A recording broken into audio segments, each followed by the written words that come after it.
Daytona 1988. That was one of the most terrifying crashes ever seen in NASCAR Winston Cup racing. Richard, that was a close call. Well, it really was, Benny. I guess of all the wrecks I've ever been in a bunch of them. That was probably the most spectacular. You know, Daytona Beach, a lot of people watching. You know, I didn't do it on the backstretch. Had to do it in front of everybody. And, you know, I remember the car getting sideways. And then the next thing I remember is the car backing up to the wall. And I just seen the asphalt coming in front of me. And I said, Richard, you better hold on. This is going to be tough. And I remember it spinning 3 times on its nose and then hitting the ground and sliding out and stopping. And then about that time, something hit the car. I didn't know what it was till after I watched it on the film. And then the car really got violent. Boy, it spun around and tore the gas tank and everything off of it. Any driver that's been involved in Winston Cup racing for any period of time has had a lot of close calls. And that's what we're going to be talking about today, close calls. Along with Richard Petty, Darrell Walter, Cale Yarborough, and myself, Benny Parsons, close calls in NASCAR Winston Cup racing.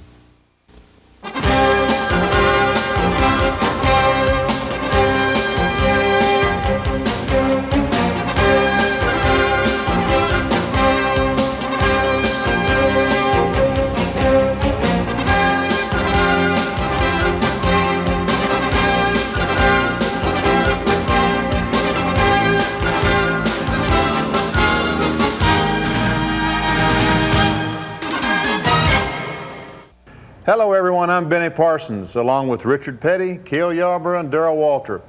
Some time ago, the four of us did a TV show in which we discussed the various crashes we've had in our careers. Since then, a lot of fans have asked me, when are you guys going to do another TV show? Here we are, to talk about the bad things that have happened to us during our careers. And the amazing thing is that when we discuss it, it's going to come out of our mouth as comedy.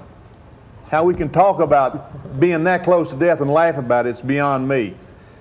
I guess, without a doubt, the most widely seen crash in Winston Cup history is Cale leaving the racetrack in Darlington, South Carolina. Cale, you're going through the air, what, 100 miles an hour? You're suspended in there. What do you feel like when you're doing that? Well, Benny, that was a long time ago, you know, but... You forgot?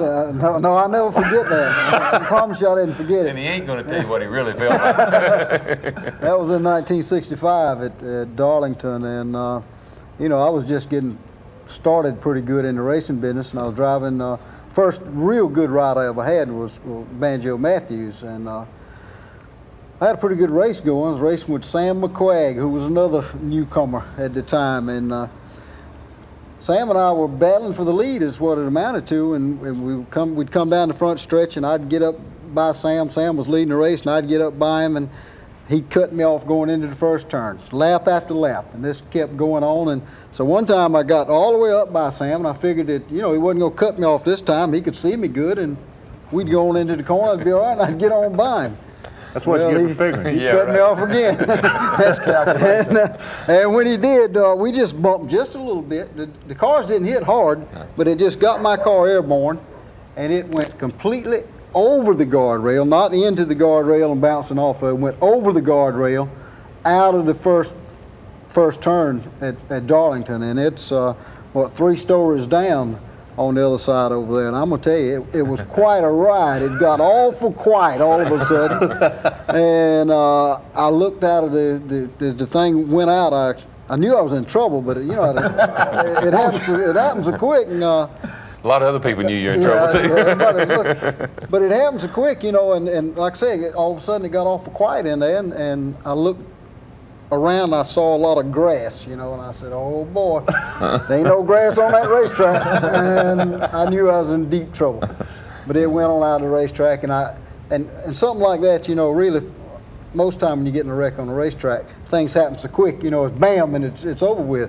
But buddy, when you go sailing and you know that thing's going to hit, and it's going to hit hard, and you got time to think about how hard it's going to hit and what's going to happen, that's a tough ride. And it was a tough ride. That thing, it hit nose first, and it went end over end over end, and finally stopped out in the parking lot out there up by a telephone pole, and the car was absolutely demolished except right where I was sitting. And I walked away from it, and the good Lord was riding with me that day. No injuries at all? None whatsoever. Just, I remember that really good because I was sitting in, there wasn't a lot of races on TV then. That was on Wide World of Sports, I think it was. Still is. And yeah, that and the guy coming down the ski ramp, right? Right. That was the agony of defeat. But I was sitting at home in my living room, and it's just like Cale came through my TV screen, you know, and landed in my living room. But the neat thing is, when the car, they haven't even stopped talking about him doing this, and he's running back up to the top of the track. The car, the dust hadn't even settled yet, or I don't think it's even come up yet, to tell you the truth. And Cale's up there waving. He is okay. That's what youth does for you. I didn't know any better. You wait for him to get you. I wait for him to come get me now. That was 22 years ago, wasn't it? Afraid to say it was. But he was just a rookie, just getting started good, you know. Yeah. This has been someplace. Richard had a. Yeah, I've had my troubles with it down here too. I guess 70 was the most spectacular wreck I've ever been in. It wasn't. I've been in some probably worse than that, but it was a real spectacular deal. What happened? We'd come down and we had qualified the Superbird. This was 1970, and I got out there playing around with that thing and got over my head and then crashed it. So when we crashed it, that didn't get on TV, you know. Well, I got a story to tell you about crashing that Superbird when you get through. Go ahead. Anyhow, wiped that car out, and in fact, I was telling you, they had a plaque I won in 1967 where I broke Daddy's record of 54 wins, and it was 55 wins, and they put a plaque there. I wiped that plaque out. They got it here in the deal now. But anyhow, I wiped that out. But I wiped the car out, so we had to go back and get the short track car. So we came back, got with the short track car, and the short track car was something like probably a second slower because it wasn't a slope nose car and stuff. Anyhow, we got to running in the race, and I had run into the wall in 1 and 2 corner and knocked the front end out of line. And when I did that, the car, I had to slow down a while, and then I got the car back up to speed after about 8 or 10 laps, and come turning around number 4 corner and lost it again.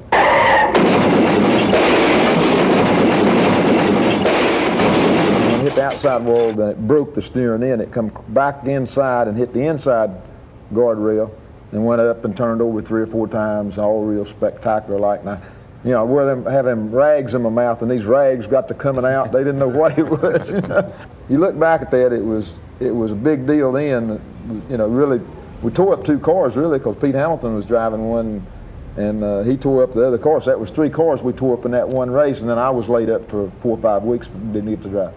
You know, that was my first year in Winston Cup racing, 1970. And I was in awe of the whole deal. And I just couldn't believe Richard, after qualifying on Thursday, runs into the wall and tears the car up. I'm not used to this. So I can't wait to tell somebody, get home and tell somebody. So I drive, when I race at Darlington, I go home. I live about 70 miles from here, so I go home. I'm going up the road and I'm in a hurry to get home and tell somebody, and the South Carolina patrolman pulled me over. So you told him, right? So I told him.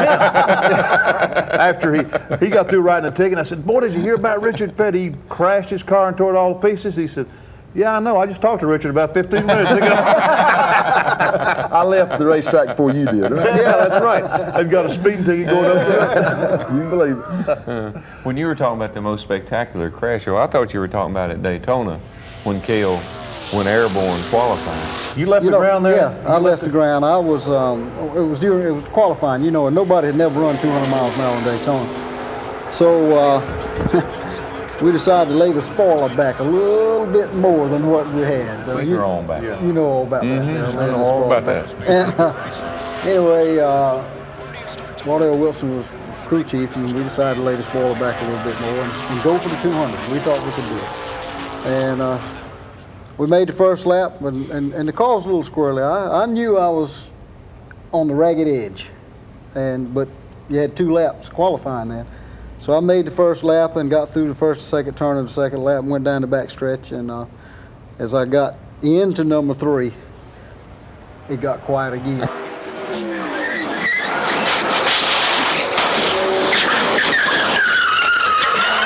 Actually, it was like it was in slow motion. It felt like slow motion. It just floated, you know, up and went over and bounced off the wall. And thank goodness I didn't hit anything hard. It was a spectacular thing, but it never hit anything real hard. And finally came to a stop. And you know why I did it, I don't know. I guess I had it on my mind, but you know how you do funny things. they got to me, and the first thing I asked them before I got out of the car was how fast I ran. You know, how stupid can you be? No, man, that's going to save your job. If I got 200, I'll be all right. Maybe that's the reason I asked them that. I always wondered Man, why I I hope asked I that went question. 200. 199 crashing. Oh, I'd yeah, have probably been out of a been job, hurting, buddy. That was quite a ride. I don't like those quiet rides. No, I know it. You had a quiet ride down there too, didn't you? Yeah. Or was yours noisy? No, it got real Yeah, you quiet. tell us about that one. I Same. saw that the first time, so tell it right. Same deal. I'd gotten a Daytona, turn 3, turn 4. I'd gotten a lap down early in the race, and I was trying to catch back up. I was trying to make a lap up. And a caution came out. I must have been running 10th, probably, in line. There were 10 cars in front of me, all of them in the lead lap. And I was the first car lap down, and everybody slowed down some, but not near enough. But I'm passing guys on the outside, inside, trying to get back to the start-finish line first, and I believe Dick Brooks was leading the race. And old Brooks, you know, he saw me coming, I think, the best I can remember, and he decided his car got real big all of a sudden, and I didn't have anywhere to go. And it was either run into him running 200 mile an hour or try to miss him. So when I come off of turn 4, I had to try to miss him, and when I did, I lost the car. Here's Richard Brooks coming down the line, and here's one car trying to get in front of him. Oh, in trouble. That's Darrell Waltrip. It is Waltrip. Out of control, he slams the wall. He's gonna get Undercut, one. and almost nails Yarborough. I don't understand. He may have been trying to make up a lap. I think And the he car was trying to make up. spun around backwards, and when it did, it got real quiet. Because the back end came up in the air, and it was sailing backwards, and I can remember thinking, oh no, this is not good, this is going to hurt. And if I leaned forward, I leaned way forward, because I was going to hit going backwards, you know. And close your eyes. And, Tell the rest. oh yeah, I closed my eyes a long time ago. I saw it was Brooks, I closed my eyes. If I leaned forward and I hit, that's when it still had the dirt bank, and I hit that dirt bank. Had I probably just laid back against the headrest and relaxed, or at least not been so tense, I probably wouldn't have hurt me so bad. But I leaned forward, and when I hit that wall, well, my head went way over here somewhere and busted the side of my helmet, and I gave me a concussion. But the funny thing was, I went back out in the racetrack in front of Cale, and that's the same race you wrecked in, and flipped over down there at the same time this happened to me. I went out in the track in front of Cale, and he almost hit me, and he went on to win the race. But so they get me out of the car, and my wife's running down there, and Jeff Hammond's running down there, and I'm laying on the ground on a stretcher beside the car, and they're all trying to. Jeff runs up and asks me, "Am I okay?" And I don't remember this now. This is just him telling me. And I'm laying on the stretcher, and all these cars are going by, and they done put down a bunch of stay dry. And he's saying, "What happened? What happened?" And that stay dry flew all over. I said, "Jeff, it's raining." It's raining down here. It must be raining. I think that's what happened. And then I just tapped on back out. But that was a tough ride. That's about the worst ride I ever had. Did you spend the night in the hospital? I spent the night in the hospital, and that was the only time that's the first time in my career I'd ever had to been helped out of the car. I've been in wrecks before. I broke my ankle, or bruised up my arms, or cracked up my ribs, or things like that, where next day you knew you was hurt. But that's the first time I'd ever had to been helped out of a car, and I tell you, it scared the heck out of me. Heck, scared the heck out of me. I'll tell you one thing.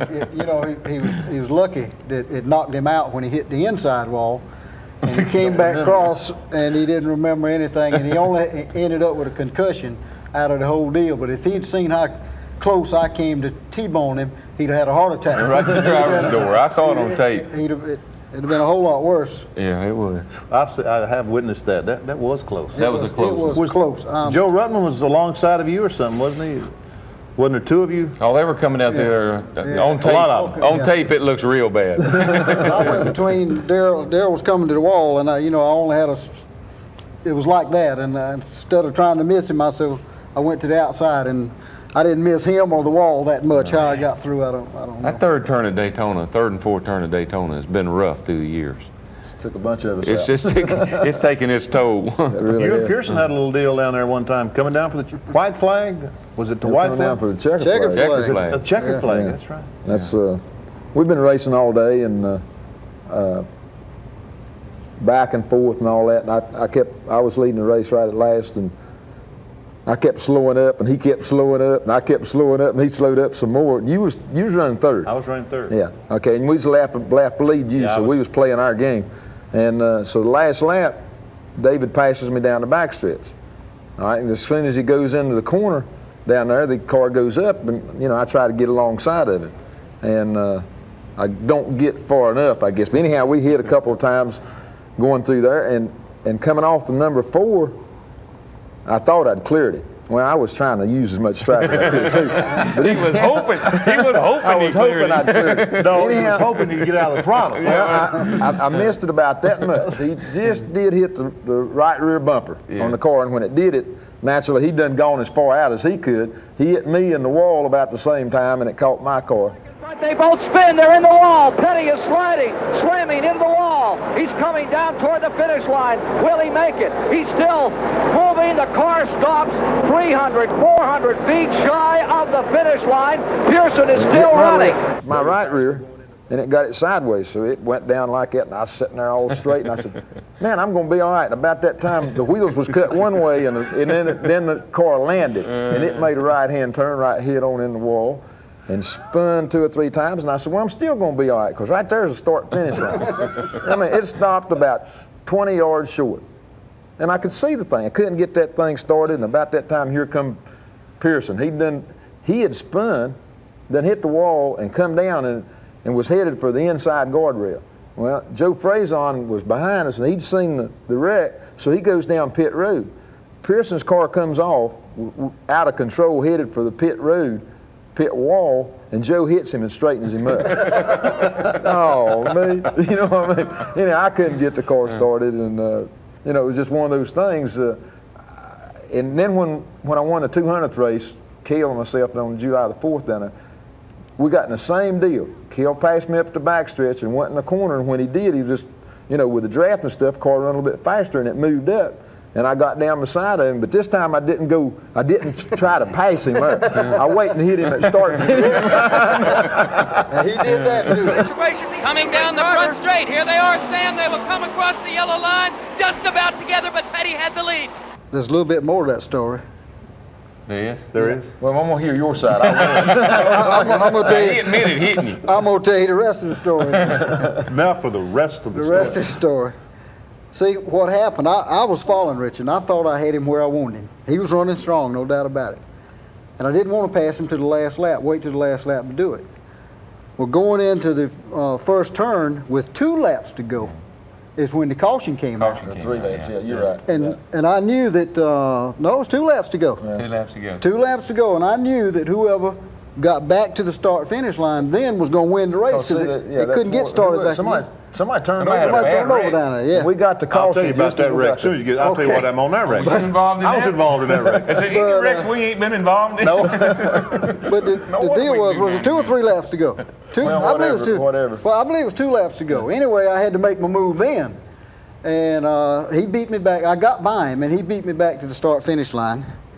And the race was over, as far as I was concerned. I forgot there was another lap to go. Still had but a lap to go. I came around and came in the pit. went in the pit. With 1 lap to go running second.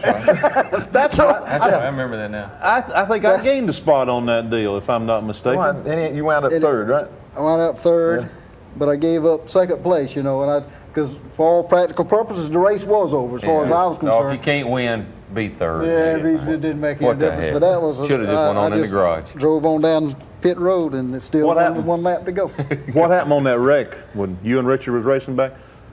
I was racing Bobby Allison for, 4th or 5th or something. And I came upon Doug Hevron in the tri-oval at Daytona. And I started by him on the outside, and something told me, sometimes you start to pass those guys and you say, they just don't know that I'm there, right? Yeah. Something told me, he don't know I'm out here. Yeah. But what am I going to do? I look in the mirror, and there's Allison. I got to go. So I start by him, and sure enough, he didn't know I was there. And he came off the tri-oval and started back up against the outside retaining wall, and I slammed on the brakes, but I touched him in the right rear and turned him a little bit sideways, and he corrected. And the last time I saw him, he was heading for the grass as hard as he could go. But the car started, like yours, it started flying through the air, and he did a flip or two. But Allison and I was able to keep going. We didn't get involved in the wreck other than the fact we started the wreck. I started the wreck.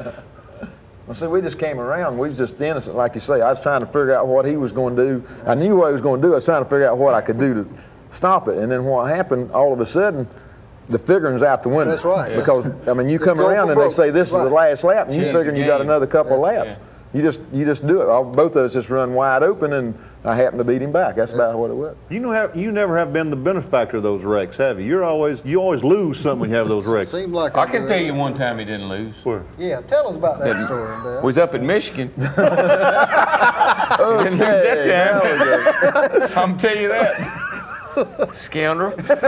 What did he do? It was 1981. No, I believe it must have been 1982. I was driving Junior's car. How do you fellas remember all these dates? I don't understand that either. Well, I see. It could have been 81 or 82. Because that's right after I started driving for Junior. Of course, he'd been driving for Junior. It come down. Wouldn't you know? It come down the end of the race. It must have been 81. Come down the end of the race. Who I got to beat? Him. You know. Of course, they're on the radio. All of them telling me, "Don't let that little, don't let him beat you." You know. And I don't want him to beat me worse than they don't want me to beat. He's got a camera in his car, so I mean, there ain't no excuse for this not being on record, but it didn't. It should have been, but it didn't. But we come down, we get the white flag, and I'm leading, and I think I got him where I want him. You know, he obviously thinks he's got me where he wants me. But we come off of turn 2, and I went in one too hard a little bit, and I got pushed up a little bit, and he got up alongside of me, and we're coming down the back straightaway, and he eases in alongside of me, about halfway down the back straightaway. Got a camera in his car, right? Yeah. You'd think if he run into me or he's going to do anything, you'd see it on the camera, right? Well, they turn the camera. He's going by this way. Instead of turning the camera over here to where they can see me, they turn it around this way. Well, he must have known that. Because while they were turning it around this way, he hit me. I didn't know he controlled them things in my car. We go in the third turn, and he bounces off of me like that right there and makes me go up high, and then he gets on by. Oh, man, I'm hot. Boy, I'm livid. And I'm driving for everything I'm worth now, trying to catch him back. But he gets through the corner ahead of me. He takes the checkered flag. But when we're coming down to get the checkered flag, he's shaking his fist at me. I mean, he's going to win the race, right? Yeah. He done run into me and knocked me out of the way. And he's shaking his fist at me. Well, you didn't know, I was just waving at you. Man, boy, you weren't waving at me. I ain't going to tell him what you was waving at. But and the closer we got to the line, the madder I got. And I said, if I'll catch you, I know I'm going to catch you, I'm going to run over you. And of course, normally you get the checkered flag, cross the line, you slow down. Well, he knew not to slow down. He knew what was going on. So we're going down in the first turn. You got to slow down when you get the first turn and go around the corner. And here I come, man, he's slowing down. I got a full head of steam. I'm going to knock the fire out of him. Got down there, and just about the time things were getting ready to shape up, a little light came on and said, "Waltrip, this is the stupidest thing you've ever done in your life. You're going to kill him and you both." So right at the last second, I came to my senses, and I slammed on the brakes, and I turned the steering wheel to miss him. And when I did, I missed him. But I spun out. It had been raining. I spun down in the infield and got hung up in the mud. Bogged down. Couldn't go. I couldn't even get back to the pit to get hot. So I'm humiliated now. So I finally get unhung. I get in the pit, and here's the TV people waiting for me. And they want to know what happened on the cool-down lap. I said, "What are you talking about, cool-down lap?" I said, "The thing, what happened was in the third turn. Didn't you see it on the camera?" No, they didn't see it, you know. They kept asking me, what was the problem on the cool-down lap? I said, "No problem." If you don't have it on the camera, no problem. You just bogged down. The next time we went to Michigan, I told Cale, I said, "Cale, I'm gonna make a deal with you. I ain't running no more cool-down laps." I'm gonna stand no more cool-down laps. If flag falls, I'm turning in the pit. Stop it. That was a good win. It was. I got a deal. Cale and I, at Talladega, it rained for 3 or 4 days. And the place was just as muddy as it could be. Started the race, Baker was leading the race, 79 or 80. He's leading the race, and Cale's running about 4th or so, and I'm running about 5th. And coming off the tri-oval at Talladega, and you know, just before they repaved that racetrack, that tri-oval at Talladega was treacherous. Man, it was unbelievable. Just you couldn't get through the tri-oval. So Baker was having trouble. He came off the tri-oval and lost it about the start-finish line. Well, all I can see is Cale's deck lid. You know, I'm right behind him, and all of a sudden, all I could see was a quarter panel of his car because he done turned it sideways right in front of me. And I tried to turn and dodge him, but I caught him in the left rear, and we started spinning. We get off the racetrack, we get down the infield. And naturally, the first thing we hit a mud puddle. The mud comes back over the windshield. Now I can't see nothing. And the car don't slow down at all. I'm down in the infield. I said, man, I must be on the gas. What am I doing on the gas? And I keep trying to find the brake. I said, I got to find the brake. This thing ain't never going to stop. And I'm going down through there, and I'm making 360s. Well, every time I make a 360, I see Cale, because I hit him. But every time I make a 360, we run into each other. And we spun from the start-finish line at Talladega, around and around, bam, just bouncing off each other, up the racetrack between 1 and 2, almost to the outside retaining wall, and back down in the infield. It must have been 500-600 yards we spun. Yeah. I didn't think that car was ever going to stop. 18 cars in that wreck. That's the one you jumped That's out the one I too got early. out, yeah. Well, You didn't it think really it was wasn't too too early. early. The wreck was over. And We was the wreck. yeah, The first yeah, wreck the first was wreck was over. And you know, I sat there and I knew the car was damaged too much. I couldn't go, so I unbuckled everything and got out to look and see what was going on, because I thought the wreck was over, and it was over. The first wreck was. And all of a sudden I heard noise, tires squealing and all. I looked up, and here come the cars again, spinning down, headed right towards me. And Dave Marcus' car had stopped 20 feet from me, and he was still sitting in the car. He was fixing to get out, but he was still sitting in. And I had walked round to the left front wheel of my car, and when I turned and saw the cars coming, and the car ran straight into the back of Marcus's car and pushed him straight into me. I mean hard. And the only thing that saved me is my knees went up against the tire instead of against the short car. legs. Yeah, short legs. That was, thank goodness for him that day. But the tire took enough shock out of it that it didn't. I still got some bad knees from it. But I really thought, you know, I was afraid to look. I thought both my legs had been cut off. Is that? And that's right. I was afraid to look down. As a matter of fact, I wouldn't look. Dave got out and came to me, and I said, Dave, look down and see if I still got my legs. I thought they were gone. That's bad. I remember Junior telling me about that. He said Junior went to the hospital in the infield, and Cale still didn't believe it. He still thought his leg got cut off. I sure did. It just numbed me, see. It hit so hard, my legs were so numb, I thought they were gone. Yeah. But it just happened that I was standing in front of that tire, and the tire took the shock out of it. Man, they've had some multi crashes at Talladega. I'm telling you. Some of the worst I've ever seen. With the Poconos. I mean, Oh, yeah. I broke a wheel going over the tunnel deal and went up on the thing and all around, and Darrell was spinning, and we hit each other a couple times, and everything stopped and got quiet. And we didn't unbuckle. Yeah. And about that time, here they come. Another About wreck. 3 of them, backwards, sideways, upside down. I said, oh no, they're trying to get your belt buckled back up. And, You actually were starting to get out, and then you could hear them coming, and then all of a sudden you had to get back in and buckle up. And Richard was really lucky, because I don't think it knocked you out, did it? No, broke my neck, but it didn't. But he was sitting in a really vulnerable spot. I was kind of backed up a little bit more out of the way than he was, and 2 or 3 of these guys, I mean, they were behind. They were just ahead of us, I guess, when it happened. So they went all the way around the racetrack. It's a 2.5 mile racetrack. track, and came back, and almost it came that close to being a disaster. Yeah. They got me out. I was conscious enough. I got out and walked around and said, man, my neck hurts. And, you know, y'all be real careful. And took me over to the hospital and put one of them big brace deals on you and take you to the hospital downtown there.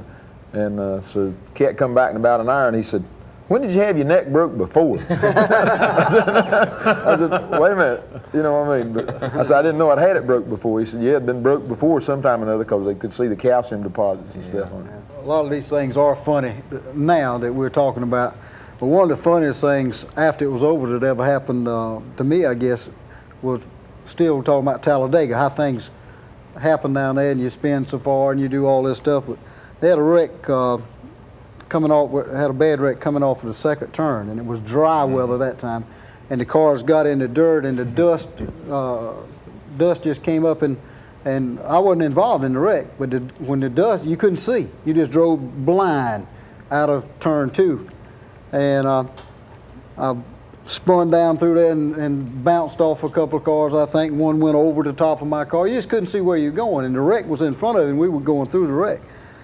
Well, when it finally stopped, Buddy Baker and I had spun down in and stopped together about halfway down the back stretch.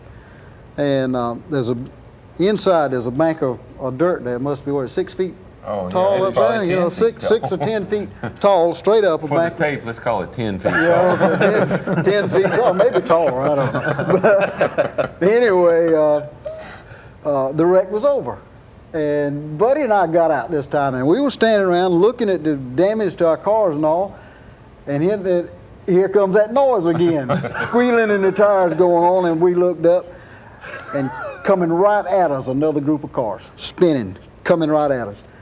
And so help me, Buddy Baker and I grabbed each other. He's a big fella, you know, some kind of way. And the next thing I knew, we were both standing on top of that 10-foot bank of dirt. Now, how we got up there, I don't know. I don't ever remember climbing that thing. I know I can't jump 10 feet, but I guess I did. I think he picked me and put me up there, and then I picked him, and we just picked each other up and put us. But it's funny, like I say, it's funny now, but that wasn't funny when that thing happened. I saw the wreck starting in my rearview mirror. This particular wreck? Yeah. Yeah. I saw the car blow and spin. He was behind me, and I came off the second corner, and I looked, and the car was spinning down, coming off the second corner. So when I get to the front straightaway and the caution lights are on, I said, well, it's just a blown engine and the car spun off the second corner. So I slowed down when I got the caution, but I really didn't slow down that much. I came off the second corner, and I'm telling you what, it looked like an airplane crash. That wasn't you coming on there and caused that. No, it wasn't me, because I weaved, I couldn't stop, but I did weave through and I didn't hit anything. But I'm telling you, it looked like everywhere. It looked like an airplane Looked like crash. a junkyard. Yeah. How many cars? How many cars was in that wreck? There were 15 cars in that wreck. You know, when I said that you wasn't a benefactor of crashes, and Darrell corrected me on that. 1973, Cale and I are fighting for the championship, the Winston Cup. And we go to Rockingham, which is home to me. I live 12 miles from the racetrack, the last race of the season. And they had a point situation then. If you got points for laps, each lap that you ran, not led, but each lap that you ran. So all I had to do was run about 300 laps, and I win the championship. If Cale wins, if he does this. So race started. I qualified about 6th or 7th or something. I got in a perfect spot. I'm running about 5th. The first 4 cars is a straightaway in front of me, and I'm in a straightaway by myself, and no cars right behind me. I said, man, this is perfect. And I'm cruising along. I come off the second corner, and there's a car spun and sitting sideways on the racetrack. And oh my God, I try to miss him, and I catch his front end right behind my right front. And I go, bam, crash down through there. I don't ever go all the way around, but the car goes about halfway down the back straightaway and stops. And cars are going, Lenny Pond went between me and the inside guardrail, just rubbed my left side as he went by, but he didn't hit my car. So I said, I'm okay. I'm still going the right direction. The engine had died, so I started the thing up, put it in first gear, and let the clutch out, going to go back to the pits and look at the damage. And I let the clutch out, and the car wouldn't move. I said, what's wrong? And I looked to the right. I said, oh my God. I had no right side. It tore the roll bars, the sheet metal, everything off that car. And I said, oh my Lord, and the Cales don't win this championship. But we took the car in there, and those guys, we had everything in the world there to work with. We had welders, but we didn't have no roll bars. That's right. I remember that. Yeah. I'd have fallen out of the race. and there was a car sitting there. I don't remember whose it was. I don't even they think didn't ask whose you it didn't know was. whose it was either. Ralph Moody said he knew who it, Yeah. he knew who it was. All I know is the guy had gone to get his truck and trailer. That's all I know. When he come back, he didn't And when have he no come roll bars back, to the right he didn't side. have no right side. I did, but he didn't. They cut their roll bars and everything out of that man's car. Yeah. Whose car was it? I forget whose it was, but Ralph Moody had been down there with the people, and Ralph said, "Get what you need off that car." Yeah, get this. So we did. You know he's gonna take Richard his doors up roll to bar, there. So we did. And I went back on the racetrack, and that was, the people could see me in the car. I still didn't have any sheet metal, but we put the roll bars back in it, and I tooled around for 300 laps or so. And beat me out for the championship. Yeah, sorry about that, Cale. Yeah, because they told you while you was running that you'd won the championship, race wasn't over, right? Yeah, that's Because right. you made enough laps Yeah. to make it up. Right. When they told me that, I quit. There wasn't no need to run I mean, anymore, right? I was 100 and some laps down. There wasn't any point in racing anymore. So I You know, quit. there are all kind of funny things that happen throughout the years, but one crash that I had was right funny. I was driving for Junior Johnson, and we was running Richmond, and I believe I was leading the race, but I came off that four turn, and y'all know how that four turn gets every now and then. It gets slick. And somewhere during the race there, I came off that fourth turn. That thing got away from me, and it bounced off the wall and hit the inside wall and back out to the outside. And there was a big old fire truck parked down in the infield. I mean, a big monster. And that thing turned and just run just as straight head on into that fire truck as you. I couldn't have drove it in there any better, and just tore my race car all up and messed up the fire truck. And you know, those people sent me a bill for that fire truck. You're kidding. Yeah, tried to get me to pay for fixing that fire You truck. paid for it, didn't you? Well, no, I haven't yet. But, you know, we're about to miss two of the worst wrecks that ever happened. And that What? was Richard's daddy, Lee, and Richard at Daytona when Lee went out of Yeah, that's the place down there. That's right. A lot of the fans remember that Lee left the ballpark at Daytona, and you know that's all on film. We've seen that before. But Richard, in the other quality, you left the park. In the first 100-mile race, we was running around there, and I think Fireball and Junior was leading the race, and they come by and lapped me or something, and I run right behind them. It was in a big draft, and somebody blew an engine going in the first corner. And there were some big parts and stuff down in the middle of the racetrack. Anyhow, Junior hit something and blew a tire. So I go down to the infield, you know, when he gets sideways, I head this way. When Junior comes down and clips me just enough to send my car right up over the guardrail. Goes out over the top of the deal, lands, you know, goes down. It must be three or four stories too, and it lands down there, you know. Oh, yeah. So at that time, we had windows all in the cars. So what happened in the deal, something had come up off track and busted the windshield. So, you know, when the car stops and stuff, I undo my seatbelt and I jump out. Instead of going out the window, I crawl out through the windshield because it's made nothing there. So I jump out and jump off the car and hurt my ankle and all this. And I keep hearing something. So, well, what's that racket? Look around, my car's still running. I had to crawl back in the window and cut that thing off, you know. But anyhow, and in the meantime, I go on back to the hospital there. What happened when the windshield busted, got a bunch of glass in mine. So they're sitting in there and they pick this glass out and pick the glass out. And by then, the other race is going on. And about the time they turn me loose, then Daddy and Johnny Beauchamp crashed going out through the other deal. But they was running up front enough that they got on TV. I missed it. But that was a really spectacular wreck because you see the scenes of the deal.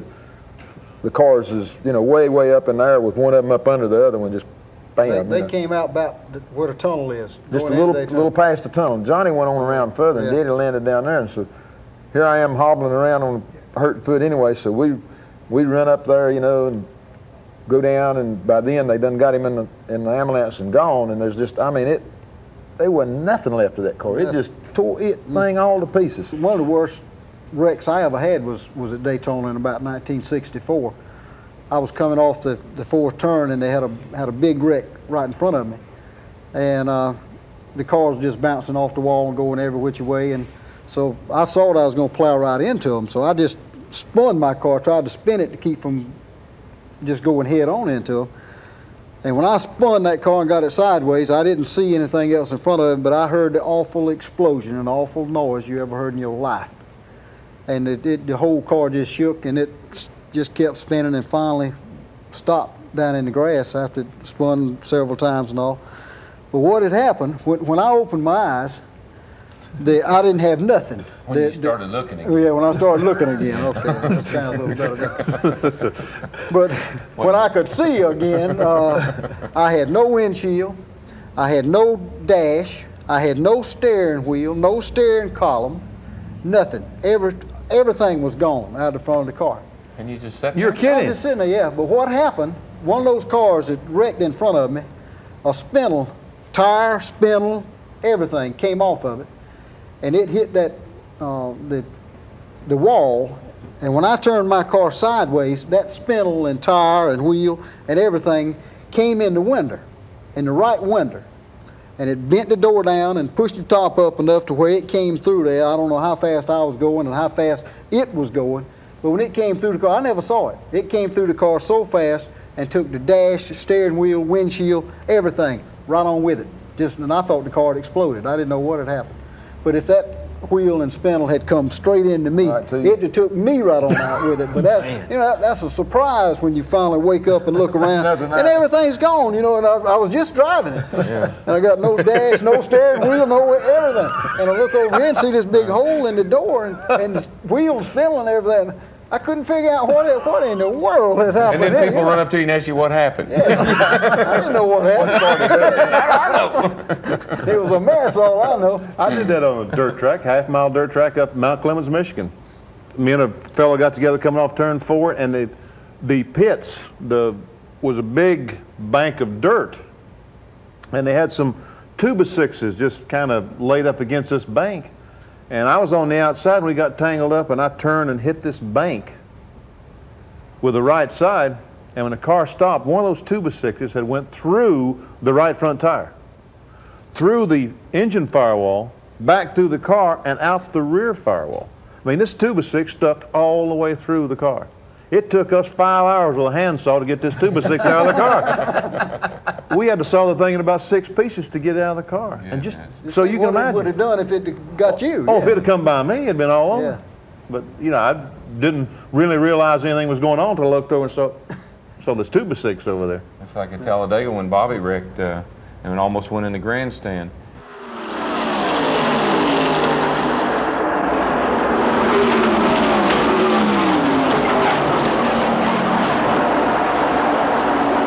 I was right behind him when that happened, and I saw a little puff of smoke, and then I saw this thing that looked like a tire and wheel, but it was a harmonic balancer off the engine. It's about that big, but I saw it come out from under the car. Now we're running 200 mile an hour better, and I mean when it's hard to see these things happening, but they don't happen like you can explain them, but that ain't the way they happen. But I saw that smoke. And I saw that big wheel roll out from under that car, and it hit the front of mine, and I dodged away because I thought it was going to come through the window. It hit the nose, hit the top of the roof, broke out my windshield, and I didn't know where he went. I didn't know he wrecked because when it did that, I did like that, ducked down, and when I looked up, I'd already gone past him, and I looked in the rearview mirror, and his car was disintegrated, torn all to pieces. And there's no doubt in my mind I would have hit him. Or I'd have done something. I'd have went in the wreck with him. Stupid, yeah. I didn't want to say that, but if that harmonic balancer hadn't come up over my car, it did because I didn't. When I looked away, I knew not to turn the steering wheel. I just held it straight, and I went straight past him, and didn't hit anything. Yeah, if you'd have been in there trying to drive, if I'd have seen him do that, I'd probably done one of these numbers or one of these numbers. Well, and you'd wrecked. have had to. I know. Yeah, you'd have had to. But I didn't know that, so it didn't wreck me. Well, I tell you what, sometimes you look up in the mirror and see that stuff going on. There's no way in the world that we can describe to you what it feels like or what it looks like when you look up in the mirror and see that stuff going on. Race cars today are a lot safer because now the car that I'm driving now has Lexan, has bulletproof glass behind the windshield. So that yours probably do too, because if something does go through the windshield, hits that Lexan, and at least it's going to slow it down. I don't know if it's going to stop it, but it'll slow it down, that's for sure. You know, the thing about all these stories that we're telling, particularly the ones back in the late 50s, early 60s, the reason our cars are safer today is because the cars haven't changed that much structurally, but they've only changed, they've improved. Every time something's happened to one of our cars, they've learned from it, and they haven't gone out and redesigned a whole new car. They've just made the car better and better and better. This car that we're driving today is the same race car structure-wise that you were driving in 1962, I guess, 61 maybe. Basically. Roll cage, frame rails, and that sort of thing. If we have trouble, they put more roll cages and stuff like that. But what they've done, like you say, it's a basic car. We just keep improving it, and if you have any trouble, you make it bigger, better, stronger, or whatever. Every time something, you know, it's a chain of events. You fix something, and that breaks something else, and that breaks something else. But sooner or later, we've come up with a pretty bulletproof piece. When you think about the licks that we've all taken in race cars, and it fractures your ribs or it dislocates your shoulder, it's incredible, absolutely incredible what a race car, a Winston Cup stock car, the punishment it can take, and the driver can walk away from it. And that's why we're all able to sit here tonight and talk about it, laugh about it, and feel pretty confident. You know, if a lot of guys sit down and told us many stories, they said, I ain't getting in one of them things again, no way. And feel pretty comfortable about going out tomorrow and racing. And we can laugh about them, because I'm going to tell you, everything that we've laughed about tonight was serious when it happened, but it wasn't funny. It was dead serious at the time. I promise you. Yeah, And the folks, the thing is, now remember, all these stories that we're telling, we were in a race car. You know, we were bolted in with the pipe, roll bars all around us.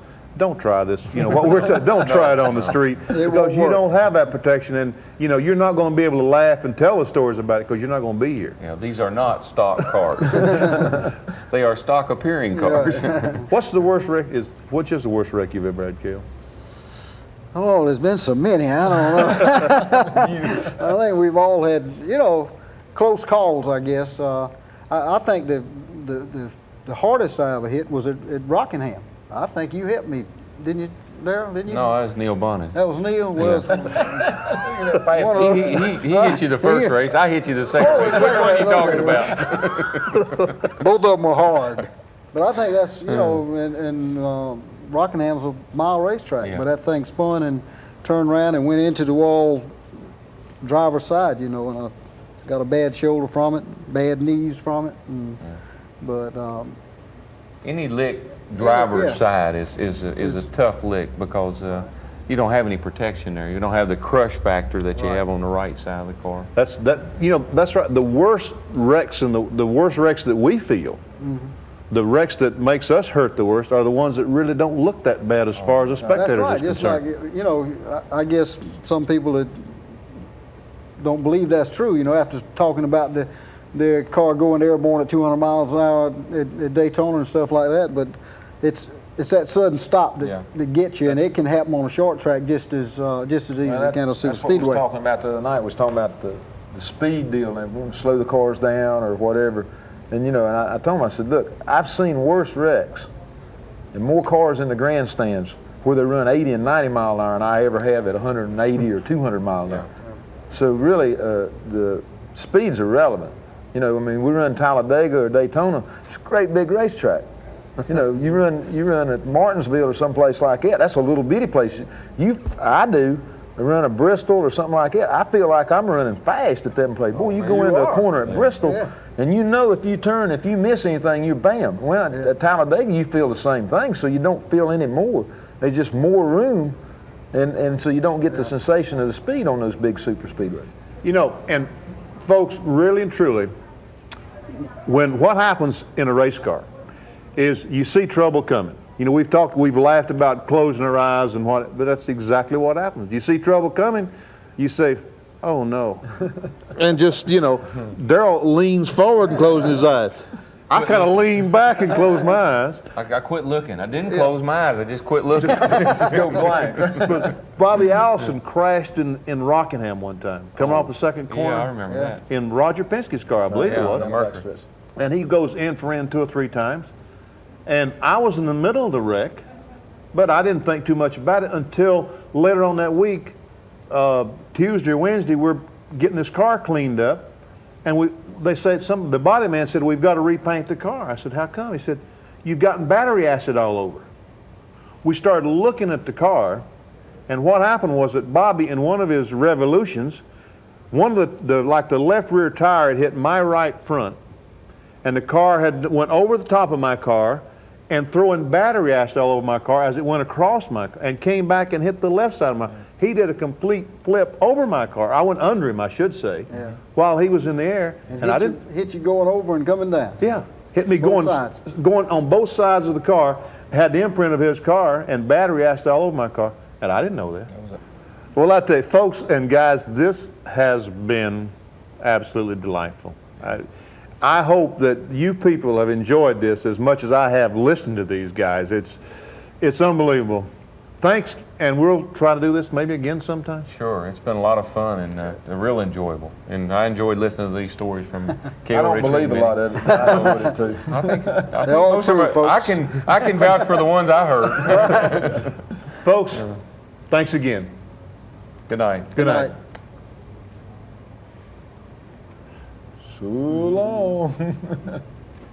Happy trails to you until we run into each other again. You know, I hated to contradict your story about that Michigan thing. But I was the one on the outside, and he was on in. He was on in. I remember it that way. I hope you've enjoyed the show. I know we've had a lot of fun reminiscing about the past and our close calls. If you're interested in other videotapes about the highlights of NASCAR Winston Cup racing, we have several to offer. For information, write to NASCAR Videos, P.O. Box K, Daytona Beach, Florida, 32015.